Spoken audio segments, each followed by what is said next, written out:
Hello everyone, অনেক দিন পর আবার একটা ব্রাইড স্টোরি নিয়ে চলে আসছি। তো 15 জুলাই আমার ছিল দুইটা ব্রাইড, সেই দুইটা ব্রাইডের স্টোরি কিন্তু তোমাদের সঙ্গে শেয়ার করব। তো একসঙ্গে তো ব্লগটা অনেকটাই বড় হয়ে যাবে, আমি পার্ট 1 আর পার্ট 2 বলে শেয়ার করছি। তো একজন ছিল নগাঁও থেকে বুকিং, আরেকজন ব্রাইড ছিল তেজপুর ইউনিভার্সিটি থেকে। যেহেতু দুজন ব্রাইড হবে, একজন নগাঁও আরেকজন যেহেতু তেজপুর, তো আমার কিন্তু নগাঁওয়ের ব্রাইডকে টাইম দেওয়াই ছিল যে আমি 2টার মধ্যে কিন্তু পৌঁছে যাব। তো ঠিক সেই সময় মতোই কিন্তু আমরা গাড়িতে চেপে যাই আর একদম ঠিক সময় মতো পৌঁছে যাই ব্রাইডের ভেন্যুতে। নগাঁও চানমারি রোডে ছিল একটা বিবাহ ভবন, সেখানেই ছিল ব্রাইডের ভেন্যু। তো ও হচ্ছে দীপঙ্কর, ওর মাধ্যমেই কিন্তু এই বুকিংটা আমার ছিল। তো যাই হোক, কিন্তু সেখানে পৌঁছে গিয়ে অনেক সময় কিন্তু আমরা ব্রাইডের জন্য ওয়েট করলাম।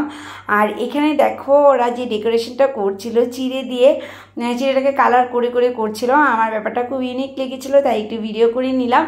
তো যতটাই টাইম যাচ্ছিল আর আমার টেনশনও ততটাই বাড়ছিল।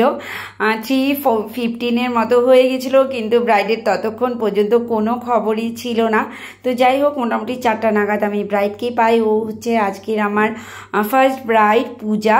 তো ওয়াটারপ্রুফ মেকআপে ওকে করা হয়েছিল, কারণ প্রচণ্ড গরম ছিল সেই দিন। লুকসটা কেমন হয়েছে অবশ্যই তোমরা কমেন্টের মাধ্যমে জানিও। এখানে একটা ব্যাপার আমি অবশ্যই তুলে ধরবো, যারা মেকআপ আর্টিস্ট রয়েছে, যদি কাজে স্পিড থাকে আর ভালো হেল্পার যদি সঙ্গে থাকে, ইজিলি কিন্তু 2টো ব্রাইড করাই যায়। কিন্তু কিছু ক্ষেত্রে কিন্তু ব্রাইডেরও টাইমটা মেনটেন করে চলতে হয়। মেকআপ আর্টিস্টরা যে টাইমটা দেয় সেই টাইমটা কিন্তু তারা একদমই মেনটেন করে না। তো যাই হোক, ব্যাপারটা তোমাদের সঙ্গে তুলে ধরলাম। আবার আসছি নেক্সট ভিডিও নিয়ে। ভালো লেগে থাকলে অবশ্যই কিন্তু লাইক কমেন্ট করে জানিও। তো চলো, আজকের জন্য এতটুকুই, টাটা।